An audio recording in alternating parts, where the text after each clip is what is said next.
Om Namaste, buenos días. En este vídeo voy a hacer una pequeña introducción a la filosofía Sankhya según Swami Vivekananda, que también he traducido al español. Recordad que esta presentación es solo un resumen y el contenido completo de esta asignatura lo podéis descargar desde nuestro campus. Esta asignatura se estudia después del capítulo 2 del Bhagavad Gita y nos ayudará a entender mejor este capítulo. Si no conocéis a Swami Vivekananda, este es uno de mis admirados maestros y a él le debemos la introducción del Gita, del Vedanta, del Raja Yoga, o las sutras de Patanjali y la filosofía Sankhya en Occidente. Sin él seguramente hubiesen llegado mucho más tarde a Occidente. Pensar que lo hizo a finales del siglo XIX. El Sankhya Yoga es fundado por el gran Kapila. Es una de las 6 tradiciones principales del hinduismo. Es una escuela dualista y también es un camino del yoga descrito en el capítulo 2, el yoga del conocimiento o Sankhya Yoga del Bhagavad Gita, en donde se explica el camino de discernir correctamente los principios de la existencia y del conocimiento analítico del alma, el Atman. El Bhagavad Gita, pensar, uno de los éxitos es su carácter armonizador y logró armonizar diferentes filosofías o escuelas en el marco del Bhagavad Gita, entre ellas el Sankhya Yoga. Sankhya considera la realidad y la experiencia humana como compuestas de 2 principios independientes. Por un lado tenemos Purusha, que es la conciencia o el espíritu, y luego Prakriti, es la naturaleza, y se incluye la mente y las emociones humanas. Por lo tanto, como tradición filosófica, Sankhya, que significa número o contar, clasifica los elementos de Prakriti y de Purusha. El objetivo del Sankhya Yoga es percibir la diferencia entre el espíritu o Purusha y la materia o Prakriti. Según la filosofía Sankhya, la naturaleza es la causa de todas estas manifestaciones que llamamos pensamiento, intelecto, razón, amor, odio, tacto, gusto o materia. Todo es de la naturaleza. Esta naturaleza consta de 3 clases de elementos o gunas, que son sattva, rajas y tamas. No son cualidades, sino elementos, los materiales a partir de los cuales se desarrolla todo este universo.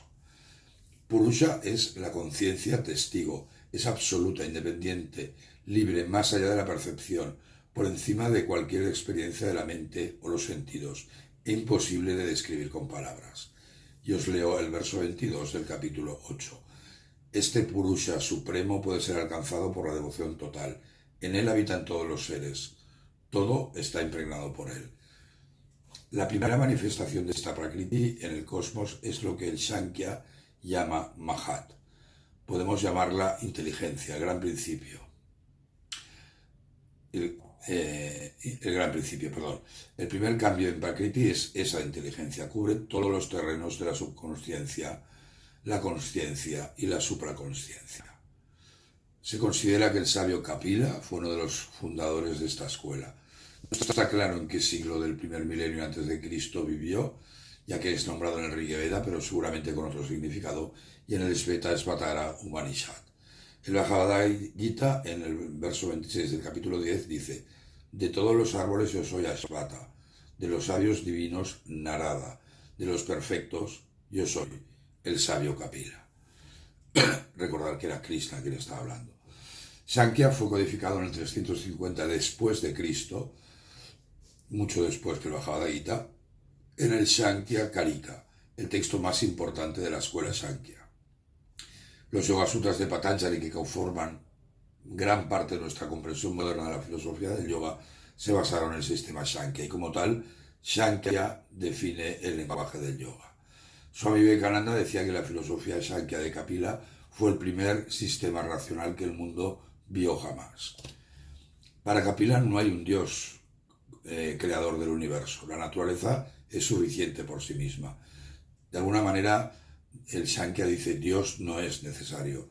Y es una de las principales diferencias con el todo es uno del Vedanta, del Bhagavad Gita, afirmando que el alma es en su naturaleza existencia absoluta, conocimiento absoluto, bienaventuranza absoluta, o Sat Chit Ananda, una de las esencias del Vedanta.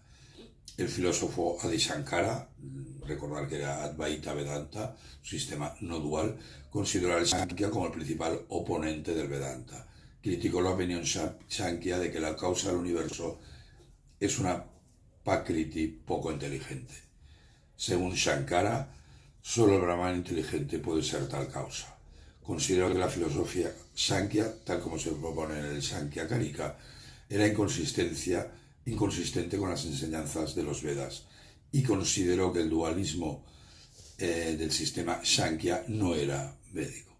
En todo caso, vamos a estudiar con cariño esta asignatura, y recordar que la he traducido de la obra de Vivekananda, porque es imprescindible para entender el Bhagavad Gita, el Raja Yoga o los Yoga Sutras de Patanjali. Om Shanti Shanti Namaste.